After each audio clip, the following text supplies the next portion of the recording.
이 성경의 제목에 대해서 분명하고 또 세세하게 이해하고 있으리라 믿습니다만은, 신명기는 원어적으로 보면 두 번째 율법이다 이런 뜻이에요. 특별히 신명기를 영어로 그렇게 읽어보면 두 번째, 두를 상징하는 dew라고 하는 그 단어가 붙어 있다는 것을 보게 됩니다. 두 번째, 그렇게 주어진 율법이다는 뜻을 가지고 있는데, 원어적으로 그것을 잘 따져보면 이런 뜻을 가지고 있다고 그래요. 율법을 거듭 되풀이하고 재음미한 기록이다, 이렇게 신명기를 규정하고 있습니다. 왜 율법을 두 번씩이나 재음미하게 하고 기록하였는가라고 하는 것은, 모세가 마지막 이스라엘 백성들에게 이 레위기의 말씀을 가지고 두 번째 설교한 이 레위기와 신명기와의 관계 때문에 그렇습니다. 왜 그런가 하면은, 출애굽 사건을 직접 목격한 신앙의 1세대들이, 그리고 시내산에서 불같이 임재하여 말씀을 주신 하나님의 영광을 목격했던 1세대들이 이제 여호수아와 갈렙만 제외하고 광야에서 다 죽게 되죠.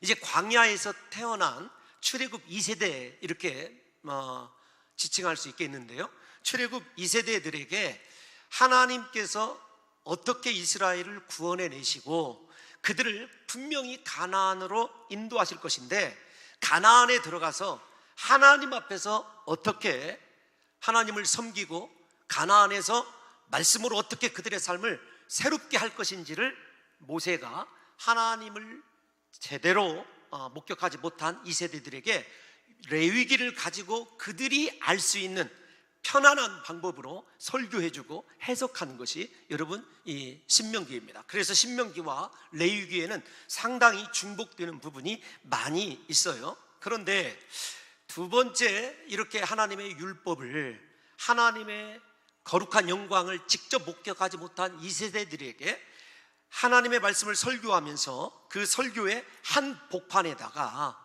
하나님께서 감동을 따라 모세가 위치시킨 것이 있어요. 그것이 무엇이냐면, 흔히 우리가 알고 있는 이스라엘이 지켜야 될 3대 절기입니다.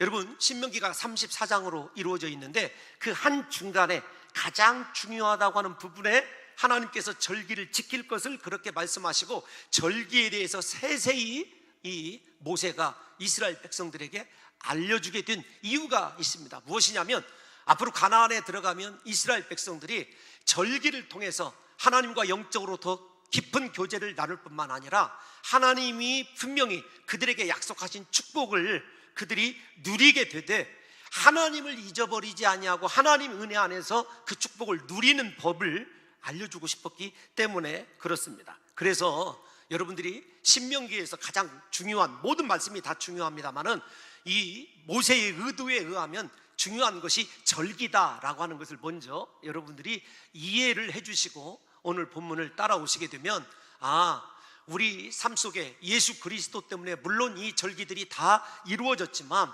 신앙의 영적인 견지에서 우리가 이 절기의 의미를 이해하고 나가면, 우리도 우리 속에 거하시는 하나님과 더불어 깊고 깊은 영적인 은혜를 누릴 뿐만 아니라 하나님이 우리를 위해서 예비해 두신 축복을 그분의 뜻 안에서 온전히 누리게 되는 그런 복 있는 삶을 살게 될 것이라고 확신합니다. 오늘 이 절기의 이 첫 우리가 살펴보는 이 맥주절 혹은 초실절, 칠칠절을 다른 성경에서는 뭐라고 얘기하냐면, 먼저 우리 출애굽기 23장 16절에서 이렇게 이야기를 합니다. 어떻게 지키라고 했는지를 먼저 한번 생각해 봅시다.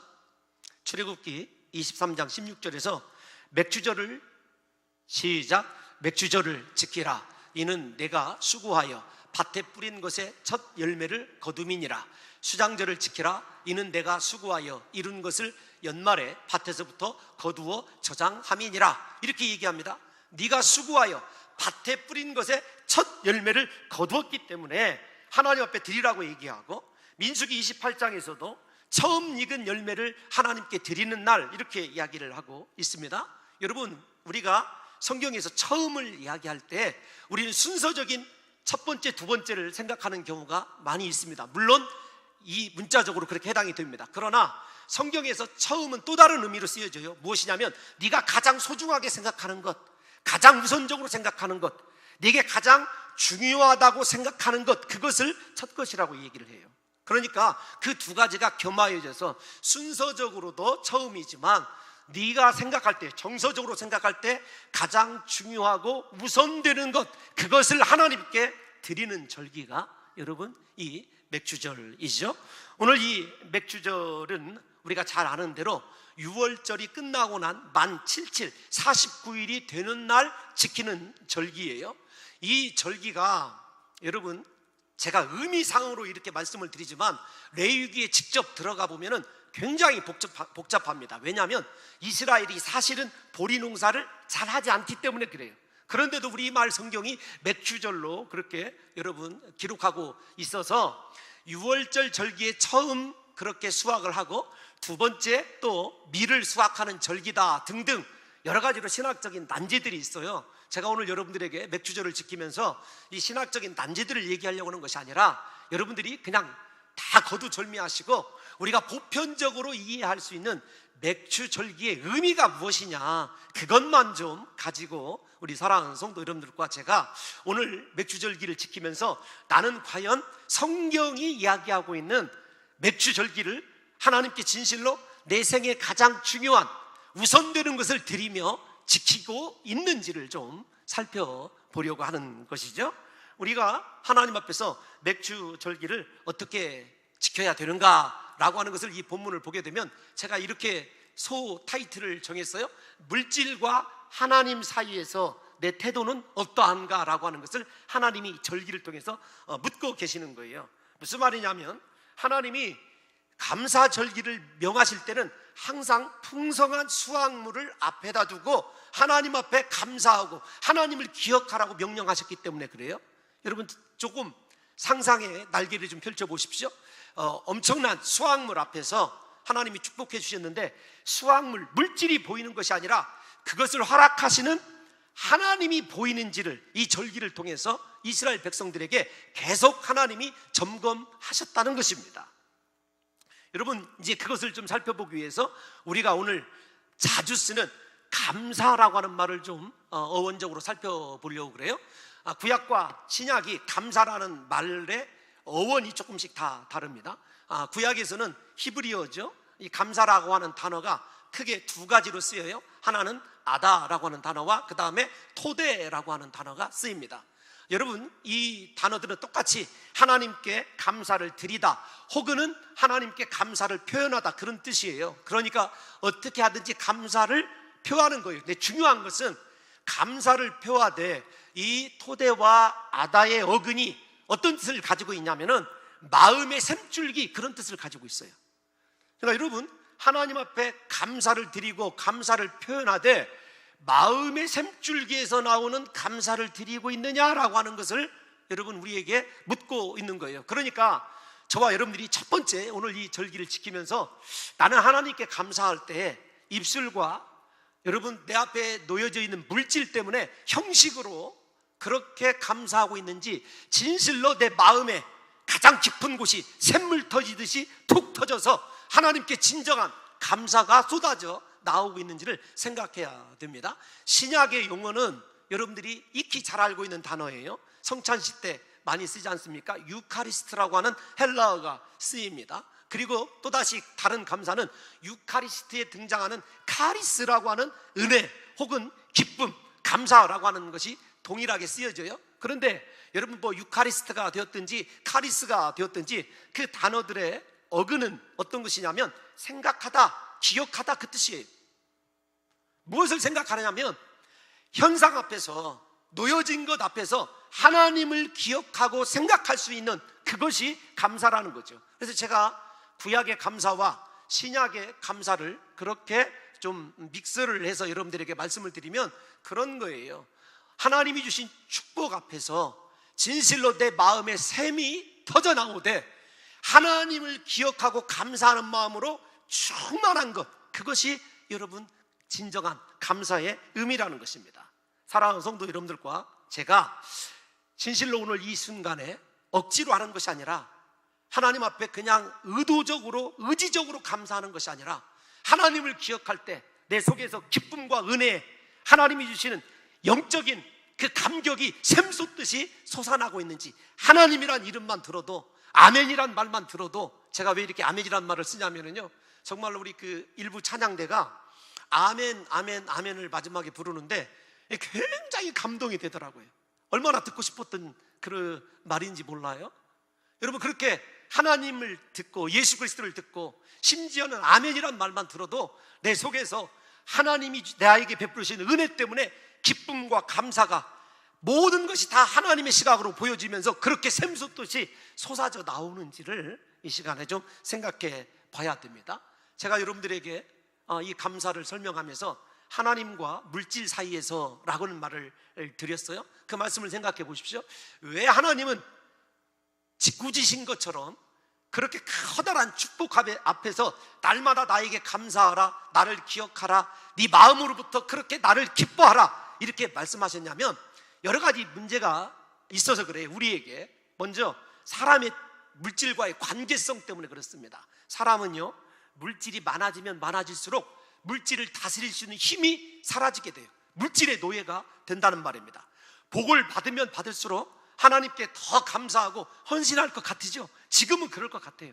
그런데 물질이 많아지면 많아질수록 여러분 감사하기가, 헌신하기가 더 어려워져요. 왜 그러냐면 내 의지로 물질을 다스릴 수 없기 때문에 그래요. 그래서 예수님께서 물질을 얘기하실 때 공간복음에서 한 번도 돈이라고 얘기하지 않으셨어요. 돈 귀신이라고 얘기했습니다. 그 돈 귀신이 무엇이냐면 맘몬이라고 하는 단어이거든요. 왜 주님이 돈을 귀신이라고 불렀냐면 하나님을 의지하고 기억하는 마음을 점점 식어지게 하는 것이기 때문에 그래요. 혹은 하나님을 기억하는 우리의 마음을 도적질하는 것이 무엇이냐면 물질이기 때문에 그렇습니다. 그래서 물질과 마음의 관계를 주님이 가장 염두에 두고 성도들에게 경고해 주신 말씀이 무엇이냐면 네 보물이 있는 곳에 네 마음도 있다 이렇게 얘기하셔요. 하나님은 우리의 마음 속에 온전히 하나님만 거하시기를 원하는데 물질이 많아지게 되면 하나님이 거하시는 것이 아니라 하나님의 은혜를 기억하는 것이 아니라 우리가 물질을 의지하고 우리의 소유를 더 여러분 집착하게 되는 것이 우리의 일반적인 견해라는 거예요. 그러니까 물질이 있으면 있을수록 우리의 마음이 하나님과 또한 말씀으로부터 멀어지고 물질에 집착하게 되는 것, 그것을 하나님이 경고하시고 어떤 물질 앞에서도 물질이 보이는 것이 아니라 하나님이 보이도록, 하나님이 기억나도록 그렇게 하나님께서 감사하라 그 말을 우리에게 절기를 통해서 지키라고 주시는 것이죠. 또 다른 물질과의 우리의 관계성에서 우리 스스로를 좀 생각해 봐야 될 것이 있는데 무엇이냐면 우리의 간사함입니다. 물질에 대해서 우리가 상당히 간사해요. 왜 그러냐면 여러분 일단 먼저 성경의 예를 들어보면 이스라엘 백성들이 광야를 지날 때, 이 말씀을 듣는 이스라엘 백성들이 광야를 지날 때 처음 먹을 것이 없어서 하나님께서 하늘에서 만나를 주셨을 때 오 놀랍고 신비하도다 그러면서 꿀 섞은 과자 같도다 감탄하고 날마다 놀랐어요. 그런데 여러분 그것이 몇 조금 갔느냐고요. 얼마 가지 않아서 애굽에서 먹었던 음식들을 나열하면서 자신의 육체를 걱정하는 것이 인생입니다. 맨 처음에는 감사하고 감격했는데 여러분 그것이 이스라엘 백성들만의 특징일까요? 아닙니다. 우리도 그래요. 어떤 문제가 해결이 되어지고 하나님께서 우리가 원했던 것 허락해 주셨을 때 맨 처음에는 감사하고 감격합니다. 너무 이야기가 추상적입니까? 실질적으로 얘기를 한번 해볼까요? 여러분 우리가 예를 들어서 원룸에 새를 들어 산다고 합시다. 소원이 뭐냐면 하나님 조그마나 할지라도 내 집 한 칸 갖는 것이 소원입니다. 기도하고 노력해서 집 한 칸 얻었어요? 여러분 피곤한 줄 모르고 쓸고 닦아요. 그것이 애지중지합니다. 몇 조금이나 갈 것 같습니까? 조금 있으면 방 3개짜리, 화장실 2개. 여러분 그것이 인생의 목적이 되고 여러분 그것에 내 모든 삶의 초점이 맞춰져 갑니다. 그렇게 갔어요. 만족할 것 같습니까? 아닙니다. 조금 더 큰 평수에 가야 되고 다른 사람이 사는 수준에 가야 되고 그렇게 가게 되고 또 가게 되었을 때 결국 만족하며 하나님께 감사할 수 있을까요? 아닙니다. 우리 인생이 얼마나 간사한지 아셔야 됩니다. 여러분 우리 교회라고 예외 아닙니다. 여기 서 있는 목사도 예외가 아닙니다. 맨 처음 부임했었을 때는요, 정말로 앉아있을 곳이 없고 목양실 하나 없는 교회에서, 먼지투성이 교회에서, 오늘 일부 때도 말씀을 드렸습니다만 우리 유수연 권사님이 자리 닦아주면서 한쪽에 조그마한 구석에 앉아있었어야 됐어요. 어느 순간에 하나님이 은혜를 주시고 이렇게 좋은 인프라를 구축하게 하셨는데, 여러분 만족이, 감사가, 감격이, 그때의 이사했던 감격이 지나가게 됐을까요? 요즘 우리 성도들을 보면 어떤 생각이 들었냐면, 여러분 맨 처음에 우리 교회 식당은요 초가집이었어요.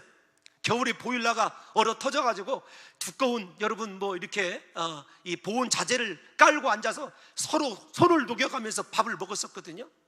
여러분 우리가 한꺼번에 보통 주일날 몇백 명의 숫자가 이 식사를 하게 됩니다만은, 요즘에는 성도들의 소원이 무엇이냐면 물어봤습니다. 식당을 짓는 거예요? 목사님 1층에 와서 한번 식사 한번 해보세요. 식당이 문제예요. 20분 동안 기다려야 돼요. 한 옛날을 생각하면 정말 그거 지금 아주 이게 뭐 상전벽해거든요. 사람이 만족이 있는 줄 아십니까? 교회당 건축하고 이렇게 여러분 지하 1층에서부터 지상 5층까지 교육관 가지고 있고, 모든 부서들이 각자의 여러분 영역을 가지고 살아가는 교회에서 성도들이 이만하면 만족하고 기뻐할 줄 알았어요. 아닙니다. 목회자인 저 자신도 마찬가지예요. 맨 처음에는 100여 명의 성도에서 교회인들이 성장해서 1000여 명 넘어가고 기쁨이 충만하고 만족하고 그럴 줄 알았어요. 잠시뿐이라니까요. 하나님이 우리에게 그렇게 간사함을 잘 하시고, 우리에게 축복에 익숙해지지 말고 매 순간마다 하나님께서 너에게 베풀으신 은혜를 기억하라고 그렇게 감사절기를 3번씩 정해준 것입니다. 또한 우리에게는 어떤 못된 습성이 있느냐면, 하나님이 축복해 주셨음에도 불구하고 우리가 풍요로워지면 주님의 은혜를 잃어버립니다. 그리고 모든 것이 내 수고와 노력의 산물인 것처럼 교만에 빠지게 되는 것이죠. 그래서 성경에서도 하나님께서 우리의 수고를 인정하지 않는 것이 아닙니다. 내가 수고하여 거둔 첫 수확을 드리라고 주님이 분명히 우리의 수고를 인정해 주셔요. 그럼에도 불구하고 하나님이 모세를 통해서 우리 인생의 악함을 아시는 거예요. 그래서 하나님께서 축복을 하시기 전에 이미 무엇부터 약속을 우리에게 요구하시냐면 이런 것들을 요구하셔요. 우리 다 같이 신명기 8장 11절에서 14절 말씀을 한번 읽어볼까요? 시작. 내게 명하는 여호와의 명령과 법도와 규례를 지키지 아니하고 내 하나님 여호와를 잊어버리지 않도록 삼갈지어다. 내가 먹어서 배부르고 아름다운 집을 짓고 거주하게 되며, 또 내 소와 양이 번성하며 내 은금이 증식되며 내 소유가 다 풍부하게 될 때에 내 마음이 교만하여 내 하나님 여호와를 잊어버릴까 염려하노라. 여호와는 너를 애굽 땅 종되었던 집에서 이끌어 내시고. 여러분 여기까지 한번 보십시오. 하나님께서는요 축복해 주실 것을 여러분 우리에게 거듭 약속해 주시면서 무엇을 염려하고 있냐면, 축복을 주시면서 하나님을 잊어버릴까 염려하고 계신 거예요. 왜냐하면 우리의 본질이 그래요. 조금만 잘 되면 하나님 잊어버리고 다 내가 잘나고 똑똑하고 나 때문에 이렇게 될 것 같거든요. 이것이 여러분 우리의 본성입니다. 악한 본성이에요.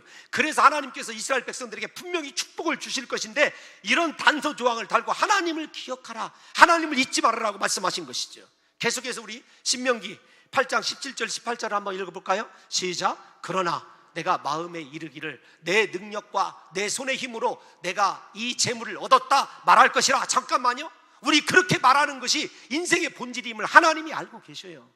다 내가 잘나서 똑똑해서 내 능력으로 내 손의 힘으로 지금의 자리를 이루고 지금의 이 상태를 이루었노라고 생각한다니까요. 18절에서 그래서 주님이 이렇게 말씀하십니다. 시작. 내 하나님 여호와를 기억하라. 그가 내게 재물 얻을 능력을 주셨습니다. 이같이 하시면 내 조상들에게 맹세하신 언약을 오늘과 같이 이루려 하심이니라. 2가지입니다. 네가 능력이 있다, 맞다. 그러나 그 능력이 누구의 것이냐는 거예요. 하나님의 것이라는 거죠. 여러분 우리가 먼저 이 시간에 깨달아야 할 것, 내게 있는 능력, 내 삶의 지금의 모든 상황 하나님이 허락하신 것이라는 것을 인정해야 됩니다. 뿐만 아닙니다. 너 때문이 아니에요. 누구 때문에 그러냐면 조상 때문에 그래요. 하나님이 언약을 맺은 그의 조상들 때문에 그런 거죠. 그러니까 이스라엘은요 아무것도 지금의 축복과 은혜 앞에서 한 일이 없다는 거예요. 그러니까 제대로 된 신앙생활 하는 사람은요, 늘 이 사실을 기억합니다. 하나님, 나는 이 축복을 받을 만한 그릇이 아니었습니다. 이건 원래 내 것이 아니었습니다. 하나님의 은혜입니다. 어떤 것이 주어지든지 하나님을 기억하고 하나님의 시각으로 내 인생을 해석할 수 있는 그 능력을 흐리지 않기 위해서 하나님께서 우리에게 감사절기를 지키라고 명령하신 것입니다. 그러면 여러분, 우리가 본문을 조금 떠나볼까요? 이 맥주 감사절기를 어떻게 지켜야 되는가? 물질과 하나님의 사이에서 내가 하나님의 시각으로 내 인생을 바라보고 하나님만을 기억하고 하나님께 감사할 수 있는 신앙에 결단이 있었다고 한다면 과연 어떻게 우리가 맥주 감사절기를 지켜야 되는가? 여러분, 제가 시간상 다 읽어드릴 수 없어서 나중에 레위기 23장을 꼭 읽어보십시오. 그러면 레위기 23장에서 맨 처음에 맥주 감사절기를 지킬 때 아름다운 밀의 곡식을 잘 빻아서 빵을 만들되, 빵 2개를 만들되 누룩을 넣어서 만들라, 이렇게 얘기합니다.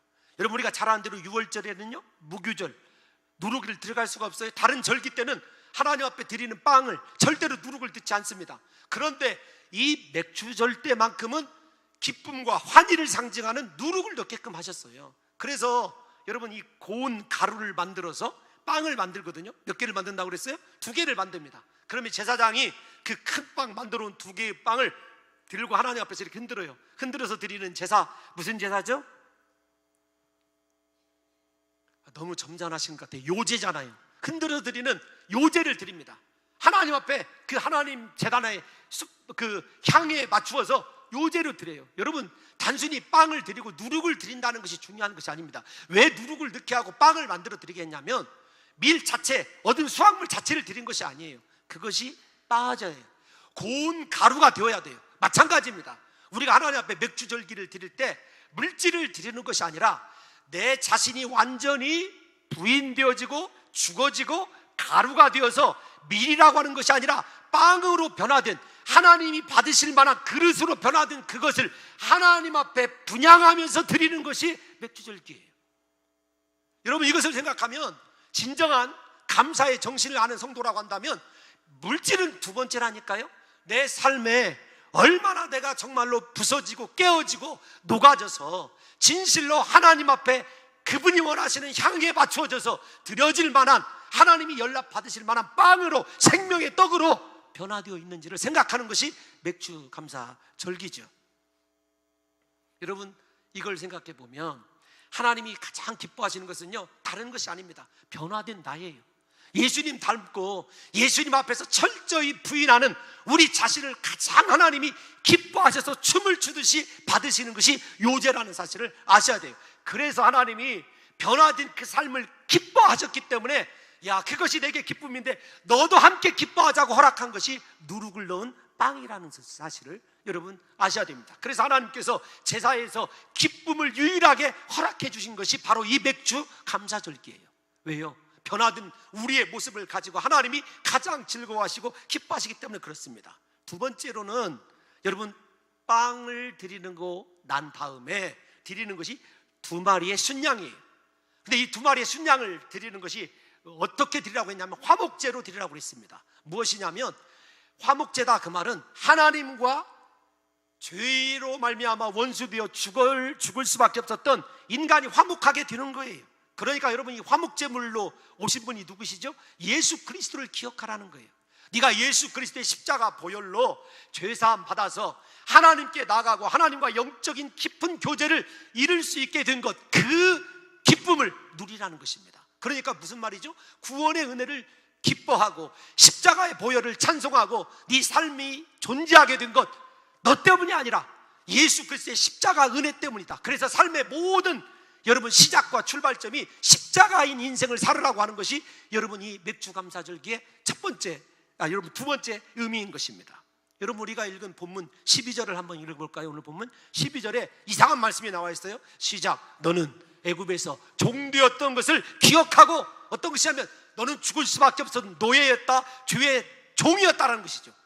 누가 구원해냈느냐라는 거예요. 하나님이 구원해낸 것이죠. 그러니까 이 말씀을 조금 더 들어가 보면, 여러분, 우리가 감사하지 못하는 이유는 삶에 드러나는 슬픔과 고통 때문에 그런 것 아닙니까? 그러나 그 슬픔과 고통이 아무리 크다 할지라도 나 같은 죄인을 사랑하셔서 자녀 삼기 위하여 십자가에서 못 박혀 죽으신 예수 그리스도의 사랑의 시각, 그 구원의 은혜를 생각하면은 우리가 극복하지 못할 문제가 없다라는 거죠. 뛰어넘지 못할 슬픔이 없다라는 것이죠. 저와 여러분들에게 날마다 불평하고 원망하는 이스라엘 백성들의 삶을 살지 않기를 원한다면, 나는 정말로 주님의 십자가 때문에 감사하고 감격하고 있는지, 하나님과 화목하게 되어서 그분께 예배하고 나 같은 죄를 위하여 십자가에 못 박혀 죽으신 그리스도 때문에 행복한지를 한번 이 맥주감사절기 때 여러분 점검해 봐야 돼요. 나는 정말 예수님 때문에 행복하는가, 그리고 나는 십자가 은혜로 내 삶을 그렇게 영위하는지를 저와 여러분들이 생각해 봐야 한다는 것입니다. 여러분, 오늘 이 맥주절기에 2마리의 순양을 드린다고, 한 마리는 하나님과 화목이에요. 또 두 번째는 어떤 것이냐면 바로 모든 성중에 거하는 성도들과의 화목입니다. 그러니까 하나님을 사랑하는 사람은요, 사람을 사랑하게 되어 있어요. 하나님과 화목한 사람은요, 사람과 화목하게 되어 있어요. 하나님과 영적으로 깊이 교제하며 자기 자신을 하나님 앞에 요제로 드릴 수 있는 사람은요, 자기 자신을 다른 사람을 위하여 화목제물로 드릴 수 있는 예수 그리스도의 삶을 여러분 담게 되어 있는 것이죠. 여러분들이 생각할 때 도저히 이 말씀이 이해가 가시지 않습니까? 우리 본문 11절 다시 한번 읽어보겠습니다. 11절 시작. 너와 내 자녀와 노비와 너희 중에 있는 객과 고아와 과부와 함께 내 하나님 여호와께서 자기의 이름을 두시려고 택하신 곳에서 내 하나님 여호와 앞에서 즐거워할지니라. 여러분, 이것이 핵심이에요. 함께라는 말과 택하신 여호와께서 이름을 두시려고 택하신 장소, 그 다음에 가장 중요한 것이 무엇이냐면 여호와 앞에서예요. 이 세 가지입니다. 하나님과 화목한 사람은 성중에 있는 가난하고 힘들고 이 세상 정말로 고통 중에 있는 사람을 기억하는 거예요. 진실로 그들을 위해서 자기가 하나님 앞에서 화목제물 든 그것을 가지고 함께 그들을 위해서 제사하고 예배하는 삶을 살아가는 사람이 진정한 맥주감사절기를 제대로 지키는 사람이라니까요.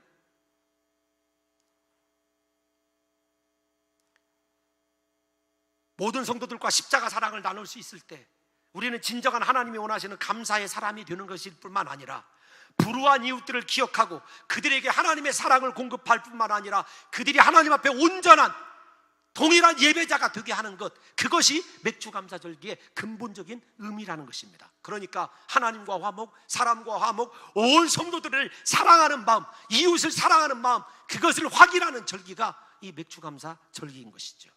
여러분, 이 11절 말씀을 자세히 읽어보면 하나님의 거룩한 꿈이 보여요. 맥주감사절기 속에는요, 하나님의 비전이 새겨져 있습니다.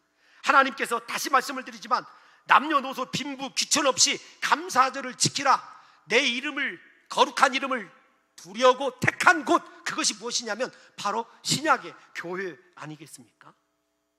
하나님은 맥주감사절기 속에 교회에 대한, 하나님이 원하시는 거룩한 공동체에 대한 꿈을 새겨놓으신 것이죠. 하나님은 맥주감사절기를 통하여 그의 백성들이 함께 구원의 은혜를 노래하고 온 열방이 하나님 앞에 서는 꿈을 하나님께서 꾸시고 맥주감사절기 속에 그 꿈을 새겨놓은 것입니다. 여러분, 이 맥주감사절의 의미대로 하나님께서는 신약의 맥주절인 오순절에 성령을 임재케 하심으로 그리스도의 십자가 부활의 신령한 첫 열매, 교회를 탄생시키신 것 아니겠습니까? 우리가 좀 생각해 보면 구약의 맥주절, 이 절기 율법은 출애굽한 이스라엘 백성들이 여러분 유월절 절기를 지키면서 출애굽한 후 50번째 되는 날에 받았어요. 우리가 잘 아는 대로 예수 그리스도께서 십자가에 죽으시고 부활하시고 승천하신데 50일 이후에 잘 아는 오순절에 성령이 강림하셨습니다. 그러니까 하나님의 교회는 구약의 율법을 주는 시내산 말씀의 사건과 성령이 부어진 사건, 그래서 교회의 여러분 근본 뼈대는 말씀과 성령이에요. 그리고 그 말씀과 성령이 함께 새겨져서 하나님의 거룩한 공동체의 꿈으로 나타난 절기가 이 맥주감사 절기인 것이죠. 하나님은 이 절기를 통하여 교회가 장차 앞으로 어떻게 하나님 앞에서 예배를 드리는 거룩한 공동체가 되어야 될지를 보여주신 것입니다.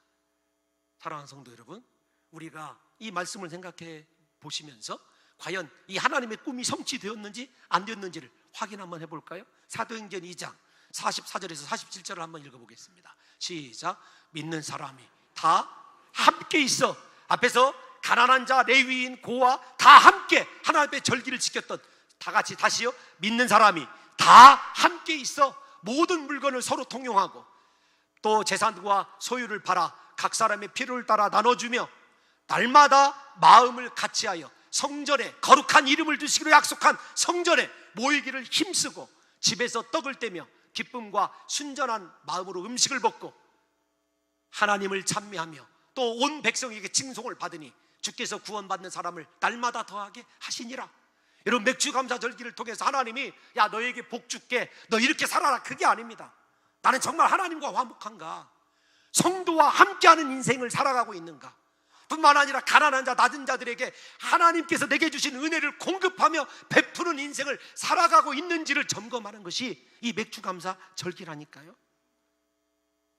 그러므로 사랑하는 성도 여러분, 맥주감사절은 첫 열매를 드려야 되는 절기이기도 하지만 우리에게 가장 중요한, 말씀을 받았다고 한다면 성령을 사모해야 되는 날이에요. 내가 교회다운 교회, 하나님의 뜻을 이루는 축복의 사람이 되는 비결은요, 세상에 있지 않습니다. 출세에 있지 않아요.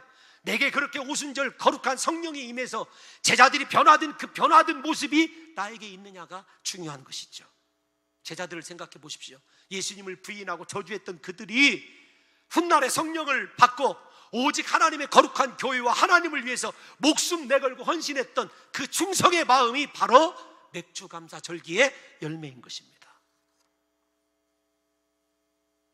오늘 이 시대에 우리 교회에 필요한 사람은요, 다른 사람보다도 성령의 능력에 사로잡히는, 성령이 충만하여서 오직 이 맥주감사의 절기의 정신을 가지고 하나님과 진실로 화목할 뿐만 아니라 모든 사람을 사랑하고 온 열방을 품에 품을 수 있는 그 사람이 필요한 것이죠.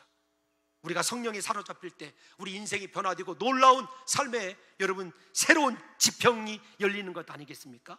저는 이번 맥주감사주일에 온 성도들이 그렇게 말씀으로 충만하고 성령으로 충만해져서 세상이 아니라 물질이 아니라 하나님만 바라보고 그분이 원하시는 대로 온 성도들이 진정한 감사를 샘솟듯이 터뜨리면서 살아가기를 원하는 것입니다. 그러면 이렇게 영적인 사명과 축복만을 하나님이 약속하셨느냐? 아닙니다. 저는 맥주감사절기 때마다 여러분들에게 이 설교를 꼭 하려고 마음 먹고 있어요.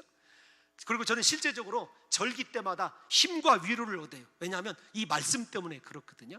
우리 다 같이 출애굽기 34장 22절에서 24절을 읽어보겠습니다. 여러분, 설교가 다 끝나갑니다. 시작. 맥주의 초실절을 지키고 새말에는 수장절을 지키라. 너희의 모든 남자는 매년 3번씩 주 여호와 이스라엘 하나님 앞에 보일지라.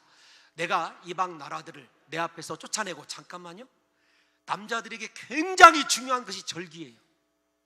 근데 하나님께 감사로 그렇게 제대로 된 감사의 의미를 알고 드리는 사람에게는 먼저요, 대적이 없어요. 필적할 자들이 없습니다. 모든 원수들을 누가 물리쳐 주시냐면 내가 물리치는 거 아니에요. 하나님이 물리쳐 주셔요. 하나님이 나를 위해서 일하십니다. 두 번째가 어떤 것이냐면 내 지경을 넓히리니, 여러분, 내가 어떻게 내 인생을 꾸려나갈까, 어떻게 좀 더 하나님의 뜻에 맞춰볼까 염려하지 마십시오. 정말로 제대로 된 감사, 맥주감사절기의 의미를 깨닫고 살아가는 사람은요, 지경이 넓혀지게 돼 있어요. 축복의 지경이. 뿐만 아닙니다. 여러분, 어떤 것이 있냐면 하나님께서요 모든 식소들을 보호해 주십니다. 다 같이 한번 읽어볼까요? 시작. 내가 매년 3번씩, 시작. 내가 매년 3번씩 여호와 내 하나님을 뵈려고 올 때 아무도 네 땅과 네 축복을 탐내지 못하리라. 여러분, 왜 염려하시고 근심하십니까? 내가 정말로 제대로 된 감사드리면 하나님이 우리의 모든 것 지키시고 우리에 대해서요 절대로 탐심을 품지 못하게 지켜주신다고 하는 것이 하나님의 이 감사절기에, 여러분, 굳이 좀 제한을 시킨다면 육적인 약속이에요. 여러분, 그것이 이 출애굽기에 나오느냐? 그렇지 않아요. 우리 시편 50편 23절 한번 읽어보겠습니다. 시작. 감사로 제사를 드리는 자가 나를 영화롭게 하나니 그의 행위를 옳게 하는 자에게 내가 하나님의 구원을 보이리라. 아멘. 나는 지금 하나님의 구원의 능력이 필요합니다. 부르짖는 사랑하는 성도들이요, 하나님께 감사로 제사를 드리십시오. 감사하는 예배보다도 하나님 앞에 온전한 행위가 없다는 것이 시편 기자의 고백이거든요. 뿐만 아니에요. 축복의 지경을 넓힌다는 것, 여기에만 나와 있는 것이 아닙니다. 우리 다 같이 이사야 54장 2절에서 3절을 읽는 동안에 이 축복이 우리 성도들의 것이 되기를 예수님의 이름으로 축원합니다. 같이 한번 읽어볼까요? 시작. 내 장막터를 넓히며 내 저수의 휘장을 아끼지 말고 널리 펴되 너의 줄을 길게 하며 너의 말뚝을 견고히 할지어다. 이는 내가 좌우로 퍼지며 내 자손은 열방을 얻으며 황폐한 성읍들을 사람 살 곳이 되게 할 것임이라. 아멘. 여러분, 왜 환경을 두려워하시고 물질 때문에 근심하시고 미래 때문에 염려하십니까?